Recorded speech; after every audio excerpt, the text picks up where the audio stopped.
ब्रह्ममुरारिसुरार्चितलिङ्गं निर्मलभासितशोभितलिङ्गम् जन्मजदुःखविनाशकलिङ्गं तत्प्रणमामि सदा शिवलिङ्गम् देवमुनिप्रवरार्चितलिङ्गं कामदहन करुणाकरलिङ्गम्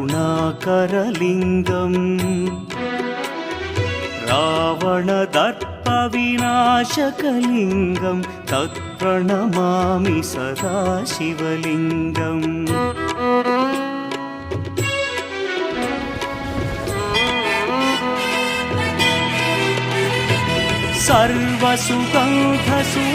सर्वसुगन्धसुलेपितलिङ्गं बुद्धिविवर्धनकारणलिङ्गं सिद्धसुरासुरवन्दित